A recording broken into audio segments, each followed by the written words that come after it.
నమస్కారం. Public focus news కి స్వాగతం. ఈనాటి వార్తా విశేషాలు. ప్రైవేట్ ఆసుపత్రులకు ధీటుగా ప్రభుత్వ ఆసుపత్రులు ఉండాలని సీఎం చంద్రబాబు అధికారులకు ఆదేశాలు జారీ చేశారు. ఆసుపత్రి ప్రాంగణం పరిశుభ్రంగా ఉండేలాగా చూడాలని, ప్రజా ఆరోగ్య భద్రత పూర్తిగా ప్రభుత్వానిదేనని స్పష్టం చేశారు. ప్రతి వైద్యశాలకి అడ్వైజరీ కమిటీని నియమించాలని ముఖ్యమంత్రి చంద్రబాబు నాయుడు సూచనలు చేశారు. శనివారం విజయనగరం జిల్లా చీపురుపల్లి సామాజిక ఆరోగ్య కేంద్రాన్ని నేడు సీఎం పరిశీలించారు. అనంతరం హెచ్పీవీ వ్యాక్సినేషన్ కార్యక్రమాన్ని మంత్రి సత్యకుమార్ తో కలిసి ప్రారంభించారు. సిహెచ్సి చాలా శుభ్రంగా ఉంచారని సిబ్బందిని అభినందించారు. ప్రతి బాలికకు హెచ్పీవీ వ్యాక్సిన్ వేయించాల్సిన బాధ్యత తల్లిదండ్రులపై ఉందని చంద్రబాబు తెలియజేశారు. ఈ సందర్భంగా చంద్రబాబు మాట్లాడుతూ గర్భాశయ క్యాన్సర్ రాకుండా బాలికలు ఈ వ్యాక్సిన్ వేసుకోవాలని సూచించారు. ఒకసారి వ్యాక్సిన్ వేయించుకుంటే గర్భాశయ క్యాన్సర్ నుంచి జీవితాంతం రక్షణ లభిస్తుందని తెలిపారు. రాష్ట్రంలో అందరి ఆరోగ్యం కాపాడే బాధ్యత తీసుకున్నామని అన్నారు. వ్యాక్సిన్ కోసం కోల్డ్ చైన్ పాయింట్లు ఏర్పాటు చేశామని చెప్పారు. ఆరోగ్యం ఆనందం ఆదాయాన్ని కూడా ఇస్తుందని అన్నారు. ఆరోగ్యాన్ని పెంచుకోగలిగితే జీవన ప్రమాణాలు పెరుగుతాయని తెలియజేశారు. మన ఆహారపు అలవాట్లతోనే క్యాన్సర్ ముప్పు పెరుగుతుందని, దానిని అరికట్టేందుకు హెచ్పీవీ వ్యాక్సిన్ ను ఉచితంగా ఇస్తున్నామని అన్నారు. ఆశీర్వదించినప్పుడంతా మీకోసమే పనిచేస్తా, మీకోసమే ముందుకెళ్ళా. నాకు ఒక తృప్తి, ఎవరికి రాని అవకాశం నాకు వచ్చింది. ఇప్పుడు కూడా పవన్ కళ్యాణ్ కూడా ఈ రాష్ట్రాన్ని బాగు చేయాలని పూర్తిగా అండగా నిలబడ్డాడు. ఇంకో పక్క కేంద్రం వెంటిలేటర్ పై నుండి ఆర్థిక వ్యవస్థకి ఒక చేయూతనిచ్చారు. ఇవన్నీ కూడా ఎందుకు వచ్చాయని మీరు ఆలోచిస్తే 2024లో మీరు తీసుకున్న ప్రధాన నిర్ణయం ఎన్డీఏని గెలిపించాలి అనుకున్నారు, గెలిపించారు. ఢిల్లీలో మన పరపతి పెరిగింది, కేంద్రం కూడా సహకరించింది. ఈరోజు సూపర్ 6, ఈరోజు మీరు ఒకసారి చూస్తే సూపర్ 6ని సూపర్ హిట్ చేశాం. నేను 4,000, 6,000, 10,000, 15,000 రూపాయలు పింఛన్లు ఇచ్చే ఏకైక రాష్ట్రం భారతదేశంలో ఆంధ్రప్రదేశ్ ఒకటే. 62,76,322 మందికి ఇస్తున్నాం. నెలవారీగా 2,726 కోట్ల రూపాయలు ఇస్తున్నాం.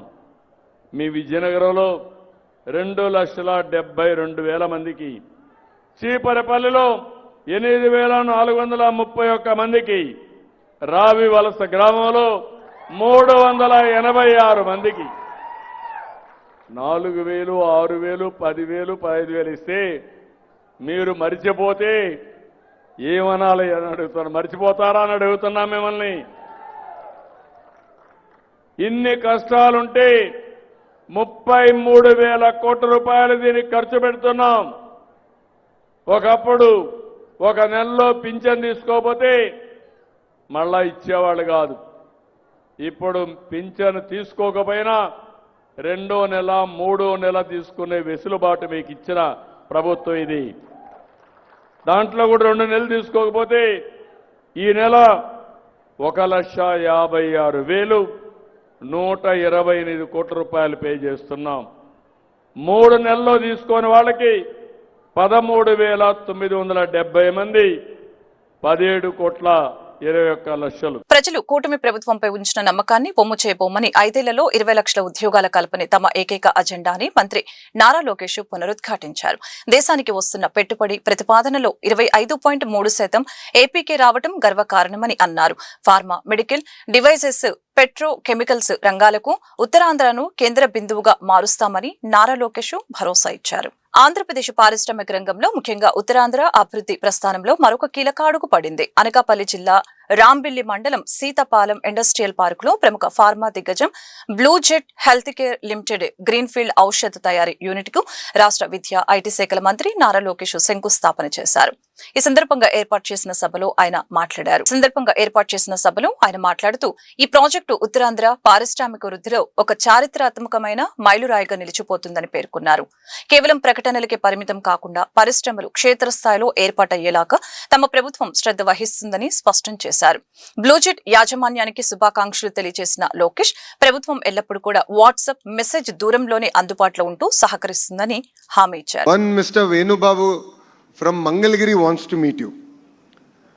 So I represent a constituency called Mangalgiri. It's a constituency that my party hasn't won since 1985.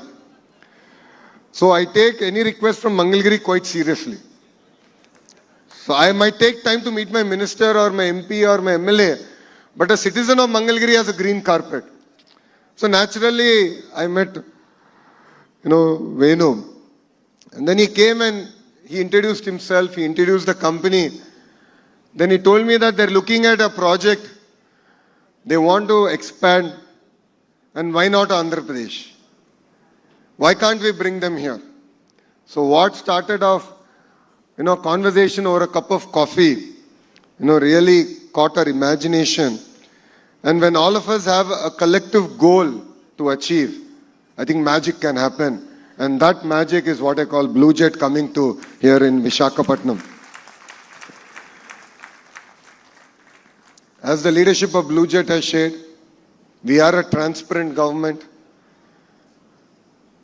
We deliver on our promise of speed of doing business. That is why here we were able to deliver 102-acre to Blue Jet. And I was talking to Shivan and I was telling him, this is no longer your largest project. This should be your only project. You should only expand here. And I offered to him that he should relocate to Visakhapatnam with his entire family. And I'll give him an analogy why. If Bangalore were to marry Goa and have an offspring, that is Visakhapatnam. So we have best of both worlds. So you should really consider calling Visakhapatnam now your home. This is a proposed investment here of 2,300 crores. And it's not about the amount of money that's getting invested here. For me, it's the amount of jobs we are creating here. This investment in its lifetime will end up creating both direct and indirect close to 2,000 jobs. And it's going to be a critical part, a catalyst in creating a pharma ecosystem here in our state of Andhra Pradesh. And that's what really excites me. As a state, I was sharing with Shivan that, we believe in the importance of creating clusters. As a state, we are creating close to now 22 clusters. తూర్పుగోదావరి జిల్లా రాజమహేంద్రవరంలో కల్తీపాల వల్ల అస్వస్థతకు గురైన బాధితులకు ప్రభుత్వం అన్ని విధాలా అండగా ఉంటుందని రాష్ట్ర మంత్రి నిమ్మల రామానాయుడు స్పష్టం చేశారు. శనివారం ఆయన స్థానిక కిమ్స్, రెయిన్బో ఆసుపత్రిలో చికిత్స పొందుతున్న బాధితుల్ని స్వయంగా పరామర్శించి వారి ఆరోగ్య పరిస్థితిని అడిగి తెలుసుకున్నారు. బాధితులకు అత్యుత్తమ వైద్య సేవలు అందించేలాగా చూడాలని, వైద్యానికి అయ్యే ఖర్చుని పూర్తిగా ప్రభుత్వమే భరిస్తుందని మంత్రి ప్రకటించారు. ప్రజల ప్రాణాలతో చెలగాటమాడే ఇలాంటి ఘటనల్ని ప్రభుత్వం సహించబోదని, కల్తీకి కారణమైన నిందితులపై కఠిన చర్యలు తీసుకుంటామని హెచ్చరించారు. భవిష్యత్తులో ఇలాంటి సంఘటనలు పునరావృతం కాకుండా రాష్ట్ర వ్యాప్తంగా పాల నిల్వ, సరఫరా కేంద్రాల్లో ముమ్మర తనిఖీలు చేపట్టాలని అధికారుల్ని ఆదేశించారు. నిన్న ముఖ్యమంత్రి గారు కూడా రివ్యూ చేసి ఈ యొక్క పేషెంట్స్ ని ఇంకా బెటర్ ట్రీట్మెంట్ కావాలని అంటే ఇంకా ఫర్దర్ గా ఇంకా మీరు ఎక్కడికి తీసుకెళ్లాలన్నా సరే ఆ యొక్క కుటుంబ సభ్యులతోటి డాక్టర్లతోటి మాట్లాడి చేయమని చెప్పారు. కాకపోతే వీళ్ళందరూ వెంటిలేటర్ మీద ఉన్నారు కాబట్టి మనం హైదరాబాదు లేదా ఇతరత్ర ప్రాంతానికి తరలించడం అనేది అంత శ్రేయస్కరం కాదు అని డాక్టర్స్ చెప్పడంతో ఆ హైదరాబాద్లో ఉన్నటువంటి డాక్టర్స్ ని ఒక టీంనే చంద్రబాబు నాయుడు గారు ఇక్కడ రాజమండ్రి పంపించి వైద్యం అందించమని ఆయన ఇచ్చినటువంటి సూచనల ప్రకారమే ఈరోజు హైదరాబాద్ నుంచి వివిధ హాస్పిటల్స్ అంటే అపోలో, ఏఐజీ, కిమ్స్ వంటి హైదరాబాద్ ప్రముఖ హాస్పిటల్లో ఉండేటువంటి సీనియర్ కన్సల్టెంట్ కూడా ఒక టీమ్గా ఏర్పాటు చేసి ఆ టీంను కూడా ఈరోజు రాజమండ్రి చేరుకోబోతూ ఉన్నారు. మరి వారందరి యొక్క సూచనల ప్రకారం వాళ్ళు కూడా ఇక్కడ జరుగుతున్న ట్రీట్మెంట్ ని ఇవన్నింటినీ కూడా రవిరాజు గారిని కూడా అదేవిధంగా ఇక్కడ ఉండేటువంటి డాక్టర్స్ అందరినీ కూడా కోఆర్డినేట్ చేసుకుని ఇంకా బెటర్ గా ఏదైనా మనం ఎట్లా చేయాలి, ఫర్దర్ గా వీళ్ళకి డయాలసిస్, దీంతో పాటు ఇంకా న్యూరాలజీ ప్రాబ్లమ్స్ ఏమైనా వచ్చినా వాటిని ఎట్లా మనం డీల్ చేయాలి, ఇన్నింటి మీద కూడా కోఆర్డినేట్ చేసుకుంటాం. అందుచేతనే ఈవేళ ముఖ్యమంత్రి గారు కూడా చాలా క్లియర్ గా చెప్పారు, ఎంత ఖర్చు అయినా కూడా వెనకాడకుండా బెస్ట్ ట్రీట్మెంట్ ఇవ్వండి, ఎంత స్పెషలిస్టులు అవసరం వచ్చినా కూడా మీరు వాళ్ళని పిలిపించండి, లేని పక్షంలో మీ అవసరం అయితే నేను కూడా ఇన్వాల్వ్ అయ్యి నేను కూడా చేస్తాం. ఇప్పుడు కూడా మేము ఎవరైతే పేషెంట్స్ తాలూకున్నటువంటి బంధువులను కూడా మేము కూడా అడిగాం. మీకు కూడా ఇంకా ఏమైనా ఫర్దర్గా కావాలని అంటే అన్ని రకాలుగా మేము సాయం అందిస్తామని చెప్తే వాళ్ళు కూడా జరుగుతున్నటువంటి ట్రీట్మెంట్ పట్ల ఆ కుటుంబ సభ్యులు కూడా సాటిస్ఫాక్షన్ వ్యక్తం చేశారు. ఖచ్చితంగా మరి ఏదైతే ఆ యొక్క పేషెంట్స్కి 100% కూడా బెటర్ ట్రీట్మెంట్, ఎంత ఖర్చుకైనా సరే వెనకాడకుండా ఆ టీం ద్వారా మరి వైద్యాన్ని అందించి వాళ్ళని కాపాడడానికి సాయశక్తుల ఈ యొక్క ప్రభుత్వం పనిచేస్తుందని మీ ద్వారా ఒక మానవత్వం ఉన్నటువంటి ప్రభుత్వంగా స్పందించి పనిచేస్తామని చెప్పేసి కూడా మీ ద్వారా తెలియజేసుకుంటూ ప్రాథమికంగా మనం కూడా టెస్టులకు కూడా మనం పంపించడం జరిగింది. దీని యొక్క రిపోర్ట్స్ వచ్చిన తర్వాత కూడా చాలా సీరియస్గా ఏదైతే FSL రిపోర్ట్స్ కూడా ఈ రోజు రావచ్చని నేను అనుకుంటూ ఉన్నాం. ఆ రిపోర్ట్స్ రక్త నమూనాల రిపోర్ట్ తెలుగు భాష మాధుర్యాన్ని, సంస్కృతి, సాంప్రదాయాలను ప్రపంచానికి చాటి చెప్పేలాగా 3వ ప్రపంచ తెలుగు మహాసభలు కోనసీమ జిల్లా కేంద్రమైన అమలాపురంలో నేడు అత్యంత వైభవంగా ప్రారంభమయ్యాయి. స్థానిక కిమ్స్ వైద్య కళాశాల ప్రాంగణంలో ఏర్పాటు చేసిన నందమూరి తారక రామారావు ప్రాంగణం తెలుగు భాషాభిమానులు, పండితులు మరియు కళాకారులతో కిక్కిరిసిపోయింది. ఆంధ్రప్రదేశ్ శాసనసభ స్పీకర్ చింతకాయల అయ్యన్న పాత్రుడు జ్యోతి ప్రజ్వలన చేసి మహాసభలను అధికారికంగా ప్రారంభించారు. ఈ వేడుకకు ఒడిశా గవర్నర్ కంబంపాటి హరిబాబు, కేంద్ర మంత్రులు కె రామ్మోహన్ నాయుడు, శ్రీనివాస వర్మ ముఖ్య అతిథులుగా హాజరయ్యారు. ముఖ్య ఆధ్యాత్మిక ప్రవచనకర్త బ్రహ్మశ్రీ చాగంటి కోటేశ్వరరావు, గరికపాటి నరసింహారావు, ప్రముఖ సినీ నటుడు, రచయిత తనికెళ్ల భరణి తమ ప్రసంగాలతో సభికులను ఉత్తేజపరిచారు. మాతృభాషను కాపాడుకోవాల్సిన బాధ్యత ప్రతి తెలుగువాడిపై ఉందని, ముఖ్యంగా యువతకు తెలుగు భాష గొప్పతనాన్ని తెలియచేయటమే ఈ మహాసభల ప్రధాన ఉద్దేశమని నిర్వాహకులు తెలిపారు. నేను ఈ మధ్యకాలంలో చాలా దేశాలు వెళ్ళాను. ఎక్కడికి వెళ్ళినా మన తెలుగు వాళ్ళు ఉన్నారు. ఎక్కడికి వెళ్ళినా వాళ్ళు మాకు చెప్పేది ఏంటంటే తెలుగుదనం గురించి, తెలుగు భాష గురించి మాట్లాడుతూ ఉంటారు విదేశాల్లో ఉన్నవాళ్ళు. కానీ మన దౌర్భాగ్యం ఏంటంటే మన రాష్ట్రంలో మనం మాట్లాడలేదు. అది మన దౌర్భాగ్యం. ఇలా అమ్మ కడుపులోంచి పుట్టిన వెంటనే అమ్మ అని ఏడుస్తారు. ఇంగ్లీష్లో ఏడరు, తెలుగులోనే ఏడుస్తారు. పుట్టిన దగ్గర నుంచి పెరిగే వరకు తెలుగులోనే మాట్లాడుకుంటాం మనం. కానీ ఈవేళ దౌర్భాగ్యం ఏంటంటే తెలుగు మాట్లాడలేదు, ఇంగ్లీష్ అండి. స్టైల్ పెరిగిపోయింది. నేను ఒక కాలేజీ ఫంక్షన్ పిలిచాను నన్ను యాజ్ ఎ స్పీకర్గా. వెళ్తే అక్కడ కుర్రవాళ్ళు అనుకున్నారు హాయ్ బ్రో అంటున్నాడు. హాయ్ బ్రో అట. మనం ఏమంటే నమస్కారం అండి బాగున్నారా అంటే, అలా లేదు హాయ్ బ్రో. ఇదేం పడకనివ్వండి, నమస్కారం బాగున్నారా అంటే అది పోలేదు హాయ్ బ్రో. ఇంకోటి వచ్చిందమ్మా, మీ లేడీస్ వినాలి, హాయ్ సిస్సు అంటాడు. ఎవడంటే హాయ్ సిస్సు అట. ఇక సిస్సు ఏంటంటే సిస్టర్ అట. సిస్టర్ చెల్లమ్మ అక్క అని పిల్లలు హాయ్ సిస్సు ఏంటండి బాధ. ఇవన్నీ కూడా ఆలోచన చేయవలసిన అవసరం ఉంది. దీనికి ఎవరు కారణం అంటే ఎవరిని దూషించలేము. పాలకులతో పోవట తప్ప, అధ్యాపకులు తప్ప, మన తల్లిదండ్రులు తప్ప అని మనమే విమర్శించుకునే పరిస్థితి వచ్చింది. నా ఉద్దేశంలో అయితే అందరిది తప్పే. పాలకులేమో తెలుగుదనాన్ని పెంచడం కోసం ప్రయత్నం చేయట్లే.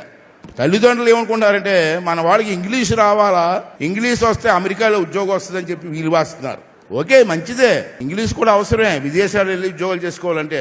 కానీ మనం తెలుగు మాట్లాడే పరిస్థితి లేనప్పుడు తప్పు కదండి.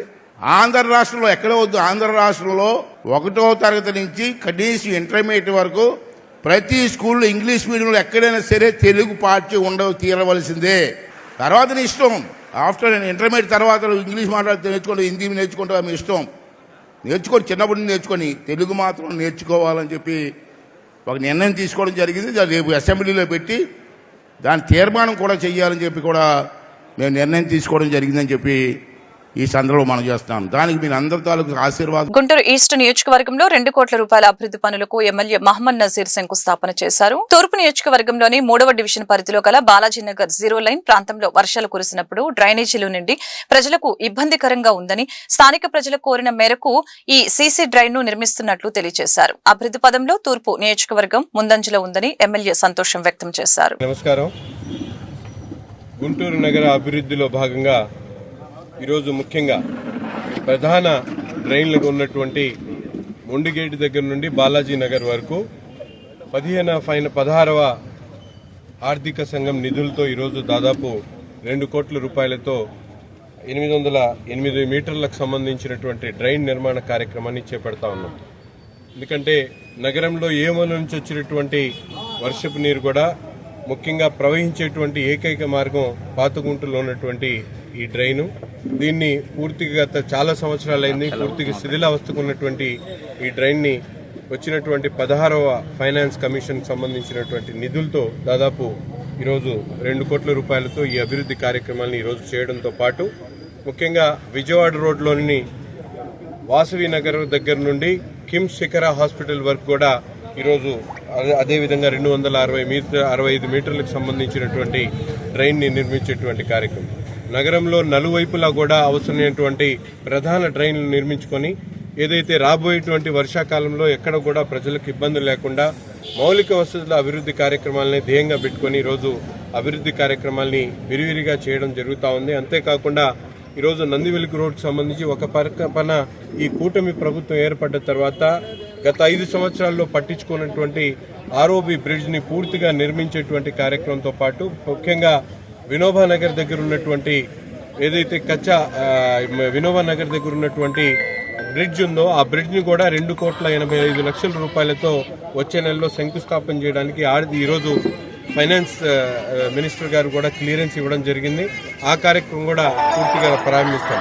60,000 మంది నివసించేటువంటి పాత గుంటూరు ప్రాంతంలో గత 15 సంవత్సరాల నుంచి జరగనటువంటి అభివృద్ధి కార్యక్రమాలు ఈ 2 సంవత్సరాల్లోనే నేను శాసనసభ్యుడిగా గెలిపిన తర్వాత కూటమి నాయకత్వంలో ఈరోజు ఈ కార్యక్రమాలన్నీ కూడా పూర్తి స్థాయిలో చేపట్టడం జరుగుతూ ఉంది. అంతేకాకుండా రాజీవ్ గృహకల్పకు సంబంధించి ముఖ్యంగా అంగన్వాడీ సెంటర్ లేకపోవడంతో తిరిగి ఈరోజు అక్కడ కూడా అంగన్వాడీ సెంటర్ని నిర్మించేటువంటి కార్యక్రమం, ఒక సబ్స్టేషన్ని కూడా ఈ ప్రాంతంలో నిర్మించేటువంటి ఆలోచనతో ముందుకు సాగుతూ ఉన్నాం. ప్రతి ఒక్క అంశంలో కూడా కూటమి ప్రభుత్వం ప్రజల కోసం అవసరమైనటువంటి మౌలిక వసతులు అభివృద్ధి చేసేటువంటి ఆలోచనతో ఈ ప్రభుత్వం ముందుకు సాగుతూ ఉంది. ప్రజలు కూడా తప్పకుండా ఎప్పుడు కూడా ప్రజాక్షేత్రంలో ఉంటాం. వారికి ఎవరికి ఎటువంటి ఇబ్బంది వచ్చినా కూడా మా ఫోన్ నంబర్లకి కాంటాక్ట్ చేస్తే వారి సమస్యల పట్ల పూర్తి సానుకూలంగా స్పందించి ప్రభుత్వ అధికారులు అలాగే రాష్ట్ర వ్యాప్తంగా నిర్వహిస్తున్న పెన్షన్ పంపిణీ కార్యక్రమంలో భాగంగా నేడు గుంటూరు ఈస్ట్ నియోజకవర్గంలోని పాత గుంటూరులో పెన్షన్ పంపిణీ కార్యక్రమంలో గుంటూరు ఈస్ట్ ఎమ్మెల్యే మహమ్మద్ నజీర్ పాల్గొని స్వయంగా ఎమ్మెల్యే లబ్ధిదారులకు పెన్షన్ అందజేశారు. వృద్ధులకు, వికలాంగులకు, విడోలకు నేడు ఒకరోజు ముందుగానే లబ్ధిదారులకు పెన్షన్ అందజేయడం జరిగిందని ఎమ్మెల్యే తెలిపారు. గత వైసీపీ ప్రభుత్వంలో అనేక సాకులు చూపించి అర్హులైన వారికి పెన్షన్ అందకుండా చేశారని ఎమ్మెల్యే మండిపడ్డారు. అర్హులైన ప్రతి ఒక్కరికి పెన్షన్ అందజేస్తున్నామని ఎమ్మెల్యే తెలిపారు. రాష్ట్రంలో అభివృద్ధి, సంక్షేమం పరుగులు పెడుతుందని ఎమ్మెల్యే తెలిపారు. ఆంధ్ర రాష్ట్ర ప్రభుత్వం రాష్ట్రంలో ఉన్నటువంటి పేద వర్గాలకు, వితంతువులకు, వికలాంగులకు పెన్షన్ల పండుగ 20 ఇస్తా ఉన్నాం. ఎందుకంటే 1వ తారీఖు ఆదివారం వచ్చింది, సెలవు కాబట్టి ఇప్పుడు 10 గంటల లోపల దాదాపు 90% మందికి పెన్షన్లు అందించేటువంటి కార్యక్రమం. ముఖ్యంగా ఈరోజు రాష్ట్ర బడ్జెట్లో 26-27కి సంబంధించినటువంటి బడ్జెట్లో కూడా దాదాపు 33,000 కోట్ల రూపాయలు పెన్షన్ల కోసం పెట్టేటువంటి పరిస్థితి నుంచి గతంలో మనందరం కూడా చూసాం. ఏదైతే 2,000 ఉన్నటువంటి పెన్షన్ని 3,000 చేయడానికి 250 సంవత్సరాల పాటు పెంచినటువంటి పరిస్థితులు ఉంటాయి. ఈరోజు 3,000 ఉన్నటువంటి పెన్షన్ని 4,000 చేయడమే కాకుండా అనేక అభివృద్ధి కార్యక్రమాలు రాష్ట్రంలో జరుగుతూ ఉన్నాయి.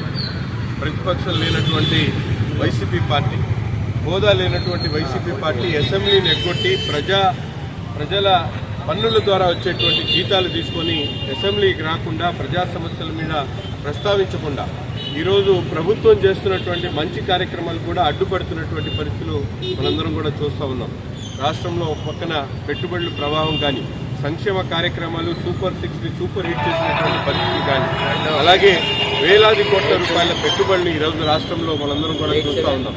అమరావతి లాంటి మహానగరాన్ని నిర్మించేటువంటి కార్యక్రమం ఒక పక్కన, పోలవరాన్ని పూర్తిగా 2027 కల్లా పూర్తి చేసేటువంటి కార్యక్రమం, ఇన్ని రకాలుగా అభివృద్ధి కార్యక్రమాలు చేస్తూ ఉంటే ఈరోజు చౌకబారు విమర్శలు చేస్తూ సోషల్ మీడియా ద్వారా పైశాచిక ఆనందం పొందుతున్నటువంటి వైసీపీ నాయకులందరూ కూడా ఈ సందర్భంగా తెలియజేస్తూ ఉన్నాం. ఇప్పటికైనా ప్రజాహితం కోసం మాట్లాడండి. మీరు చేసినటువంటి నిర్వాహకం వల్ల 151 సీట్ల నుంచి ప్రజలు 11 సీట్లకు కూడా దిగజార్చినా కూడా మీకు ఇప్పుడు కూడా సిగ్గు రాకపోవడం, ఎప్పుడు చూసినా శాసన మండలిలో అమూల్యమైనటువంటి ప్రజా సమయాన్ని కూడా వృధా చేసేటువంటి పరిస్థితులు, కల్తీ లడ్డూ దగ్గర నుండి చేసేటువంటి అన్ని కార్యక్రమాలు, లిక్కర్ స్కామ్ దగ్గర నుండి ఈరోజు వాళ్ళ అధికారం పోయిన తర్వాత కూడా ఈ రోజు కూడా అనేక రకాలుగా సోషల్ మీడియాలో అవాకులు చవాకులు పెట్టేటువంటి కార్యక్రమం చూస్తూ ఉంటే నిజంగా చాలా బాధేస్తా ఉంది. ఇప్పటికైనా వైసీపీ నాయకులు ప్రజా సంక్షేమం. గుంటూరు నగరంలోని జేకేసీ అటానమస్ కళాశాలలో 3వ రోజు నెక్స్ట్ జెన్ సైన్స్ ఎక్స్పోను నిర్వహించారు. ఈ సందర్భంగా కళాశాల ప్రిన్సిపాల్ పి గోపీచంద్ మాట్లాడారు. 3 రోజుల పాటు జరిగిన ఈ సైన్స్ ఎగ్జిబిషన్ లో గుంటూరు నగరంలోని పలు స్కూళ్లు, కళాశాలలకు చెందిన సుమారు 3000 మంది విద్యార్థులు హాజరైనట్లు తెలిపారు. ఈ సైన్స్ ఎగ్జిబిషన్ లో పలు డిపార్ట్మెంట్లకు సంబంధించిన విషయాలపై విద్యార్థులకు అవగాహన కల్పించేందుకు ఏర్పాట్లను చేయడం జరిగిందని, విద్యార్థులు చేసిన పలు ప్రాజెక్టులు ఆకర్షణీయంగా నిలిచాయని చెప్పారు. ఈ కార్యక్రమంలో కళాశాల correspondent J Muralimohan, English department HOD P Naga Sushila తదితరులు పాల్గొన్నారు. Gopichand, principal JKC college. ఈ నెక్స్ట్ జెన్ ఎక్స్పో 26, 27, 28 తారీఖుల్లో మా జేకేసీ కళాశాల ఆడిటోరియంలోను ల్యాబ్స్లోనూ ఏర్పాటు చేయటం జరిగింది. దీనికి ఒక 3000 మంది విద్యార్థులు అటెండ్ అవ్వటం జరిగింది. దీంట్లో మా స్టూడెంట్స్ చేసినటువంటి మోడల్స్ ఎక్స్ప్లెయిన్ చేస్తున్నటువంటి దానివల్ల గివ్ అండ్ టేక్, ఇచ్చిపుచ్చుకునేటటువంటి దాంట్లో నాలెడ్జ్ని మిగిలిన వాళ్ళకు కూడా పంచడం జరిగింది. Mathematics, physics, chemistry, botany, zoology, computer science, biotechnology and then PG chemistry, ఇలాంటి డిపార్ట్మెంట్స్ వాళ్ళందరూ కలిసి ప్రస్తుత మానవుల జీవితాన్ని ప్రభావం చూపిస్తున్నటువంటి అనేక విషయాలను పిల్లలకు తెలియజేయటం జరిగింది. గుంటూరు మెడికల్ కాలేజీ వారి సహకారంతో మనం హ్యూమన్ ఆర్గాన్స్ని కూడా ఆ ఎగ్జిబిషన్లో పెట్టడం ఒక ప్రత్యేకమైన ఆకర్షణగా నిలిచింది. అలాగే Raman's effect and then food adulteration ఎలా జరుగుతుంది, తర్వాత మోడీ గారి 2040 విజన్లో మనం ఎలా వెళ్ళబోతున్నాం ముందుకి, ఈ CO2 కార్బన్ డయాక్సైడ్ మన మీద ఎలాంటి ప్రభావం చూపిస్తుంది, గ్రీన్ హైడ్రోజన్ని మనం ఎలా ఉపయోగపెట్టుకోవాలి, ఇలాంటి ఎన్నో అంశాలని అన్ని రకాల వయస్సుల పిల్లలకి అందించటానికి మా స్టూడెంట్స్ చేసిన కృషి చాలామంది ఫీడ్బ్యాక్ ద్వారా మెచ్చుకోవటం జరిగింది. దీనికి మా కళాశాల యాజమాన్యం మరియు మా సెక్రటరీ గారు అండ్ కరెస్పాండెంట్ జాగర్లమూడి మురళీమోహన్ గారు, all heads of the departments and students చాలా ప్రయత్నం చేసి సక్సెస్ చేశారు. దీన్ని చాలామంది ఉపయోగపెట్టుకున్నందుకు చాలా ఆనందంగా ఉంది. ఇందిరాగాంధీ నగర్ 22వ లైన్లోని నగరపాలక సంస్థ ప్రాథమికోన్నత పాఠశాలలో శనివారం స్కూల్ హెచ్ఎం దరియావాలి ఆధ్వర్యంలో జాతీయ సైన్స్ దినోత్సవం జరిగింది. ఎంఈఓ ఖుద్దూస్ అతిథిగా హాజరై సైన్స్ దినోత్సవాన్ని ప్రారంభించారు. విద్యార్థులు చేసిన ప్రాజెక్టుల్ని పరిశీలించి ప్రత్యేకంగా అభినందించారు. ఇందులో భాగంగా ఎంఈఓ ఖుద్దూస్ తో పాటు Aragraharam high school HM Sitaramulu, STU associate president Korivi Vijayababu, STU general secretary Sambabu, STU నగర పశ్చిమ అధ్యక్ష కార్యదర్శులు మహి శంకర్ తదితరులు పాల్గొని మాట్లాడారు. ప్రపంచాన్ని తెలియజేసినటువంటి మహానుభావుడు, ప్రముఖ శాస్త్రవేత్త, వారి సేవలను ఎప్పటికీ అన్నిటికీ మరువలేము. కేవలము సైన్స్ అనేది ఒక పాఠ్యాంశం మాత్రమే కాదు, మన యావత్ భారతదేశానికి ఒక దిశ సూచించే ఒక దిక్సూచిగా, ఒక భారతదేశాన్ని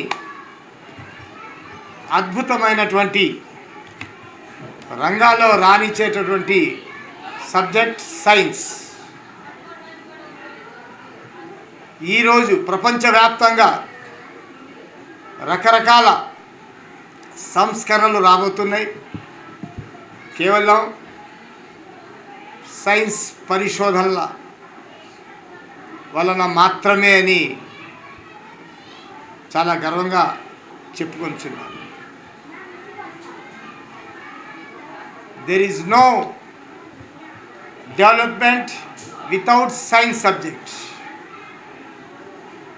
ప్రతి సైన్స్ ఉపాధ్యాయులు వారి యొక్క సేవలు అద్భుతం, అమోఘం. మాటల్లో చెప్పలేనిది. ఇప్పుడే ఈ పాఠశాలకి సందర్శించడం జరిగింది. ఎక్కడ చూసినా సరే చాలా అద్భుతమైన మాటల్లో చెప్పలేనంతగా వాళ్ళ చిట్టిపొట్టి పిల్లలు వాళ్ళ మేధస్సుకు పదును పెట్టి వారు తయారు చేసినటువంటి ఐటమ్స్ చూస్తుంటే చాలా అద్భుతం, అమోఘం. ఒక చిన్న ఎగ్జాంపుల్ ఇప్పుడే చూశాను నేను. మాలిక్యూల్స్ ఎలా ఉంటాయి, గాల్లో ఉంటాయని చెప్పేసి చెప్పుకుంటాం. గాల్లో ఉంటే గాల్లో తిరుగుతూ ఉంటాయని చెప్పేసి, కానీ గాల్లో ఏ దిశలో తిరుగుతాయి, ఎలా ఉంటాయి అనేది స్పష్టంగా చక్కగా పిల్లలకు అర్థమయ్యేటట్టు ఆ ఉపాధ్యాయుల ద్వారా ఏదైతే అడ్డం పెట్టారో అది చాలా అద్భుతంగా ఉంది. గుంటూరు సిద్ధార్థనగర్ లో మాజీ మంత్రి అంబటి రాంబాబును వైసీపీ నగర అధ్యక్షురాలు నూరి ఫాతిమా, మాజీ ఎమ్మెల్యే తెల్లం బాలరాజు శనివారం పరామర్శించారు. ఇందులో భాగంగా నూరి ఫాతిమా మాట్లాడుతూ రెడ్ బుక్ రాజ్యాంగం ఫలితంగా రాష్ట్రం రెడ్ జోన్ లోకి వెళ్లిందని, అంబటి ఇంటిపై దాడి జరిగే సమయంలో పోలీసు వ్యవస్థ పనిచేసి ఉంటే ప్రస్తుతం ఈ దుస్థితి వచ్చేది కాదని తెలిపారు. బడ్జెట్ అంశంపై మాట్లాడకుండా అంబటిపై లడ్డూపై మాట్లాడడం వారి విజ్ఞతకి వదిలివేస్తున్నామని చెప్పారు. అలాగే బాలరాజు మాట్లాడుతూ ప్రజాస్వామ్యంలో ఇటువంటి దాడులు మంచిది కాదని, ప్రభుత్వమే పోలీసులను దగ్గర పెట్టుకుని దాడులకి పాల్పడిందని ఫైర్ అయ్యారు. రాష్ట్రంలో అంబేద్కర్ రచించిన రాజ్యాంగం కాకుండా రెడ్ బుక్ రాజ్యాంగం అమలవుతుందని చెప్పారు. రెడ్ బుక్ అంటే డిజిటల్ బుక్ పవర్ ఏంటో వైసీపీ అధికారంలోకి వచ్చిన తర్వాత చూపిస్తామని స్పష్టం చేశారు. చివరిగా అంబటి మాట్లాడారు. వైఎస్ఆర్సీపీ పార్టీ నాయకులు, కార్యకర్తలు ప్రతి ఒక్కళ్ళం కూడా అంబటి రాంబాబు గారికి మద్దతుగా ఎప్పుడూ కూడా పార్టీ గొంతు ఎత్తుతున్న అంబటి రాంబాబు గారిని ఏ విధంగా ఇబ్బంది పెట్టారో, ఏ విధంగా ఆయన్ని జైల్లోకి వేశారో మీరందరూ రాష్ట్రం మొత్తం కూడా చూస్తూ ఉన్నారు. ఈ కూటమి ప్రభుత్వం ఏ మాటకి రెడ్ బుక్ అని పెట్టిందో తెలియదు, కానీ రెడ్ బుక్ రాజ్యాంగం వల్ల ఆంధ్రప్రదేశ్ ఒక రెడ్ జోన్లో ఉంది. ఎక్కడా కూడా లా అండ్ ఆర్డర్ దాని చేసుకొని వెళ్ళట్లేదు. ఆ రోజు 31వ తారీఖున ఇన్సిడెంట్ జరిగినప్పుడు కూడా ఆ రోజు లా అండ్ ఆర్డర్ తన పని తను చేసుకొని ఉంటే ఈరోజు ఈ పరిస్థితి వచ్చేది కాదు. మరి ఈ కూటమి ప్రభుత్వం ఎందుకు లా అండ్ ఆర్డర్ని పప్పెట్స్గా మార్చుతుందో తెలియదు.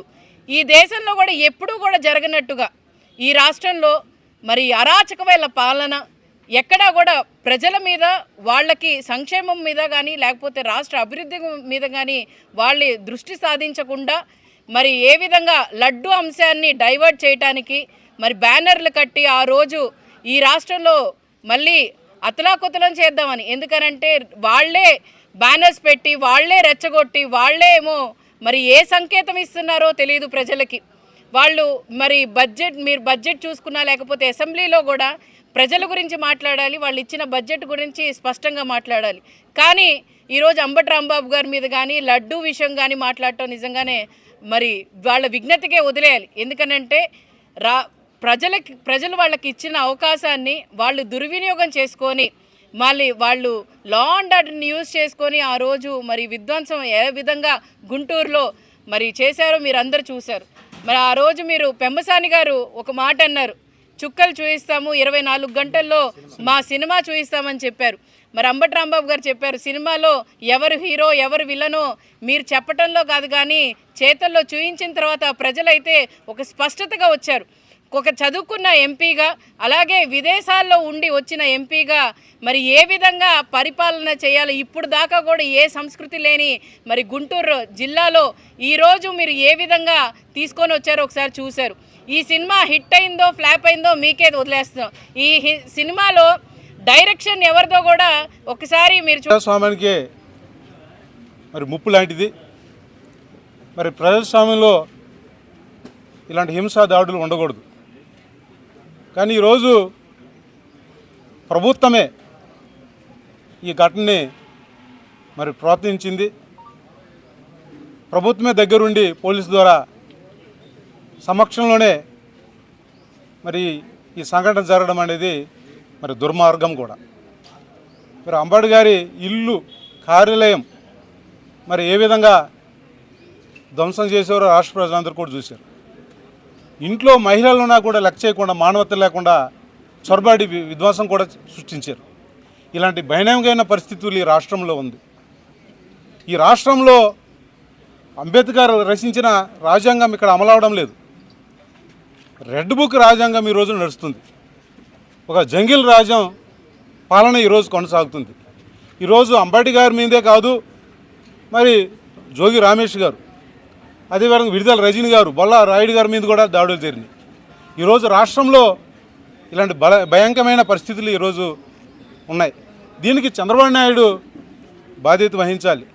ఈరోజు మరి అంబటి రాంబాబు గారి ఎపిసోడ్లో చూస్తే ఈరోజు విలన్లు ఎవరో హీరో ఎవరో ఈరోజు తెలిసిపోతుంది.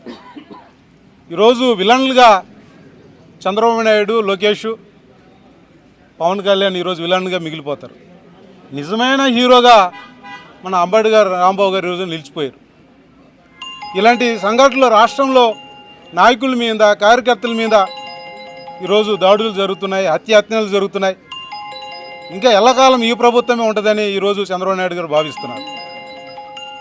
ఈరోజు రెడ్ బుక్ రాజ్యాంగం కంటే మా డిజిటల్ బుక్ ఎంత పవరో రేపొద్దున మా వైసీపీ ప్రభుత్వం వచ్చినప్పుడు మేము ఈ వార్తలు ఇంతటితో సమాప్తం. మరొక బులెటిన్లో మళ్ళీ కలుద్దాం. నమస్కారం.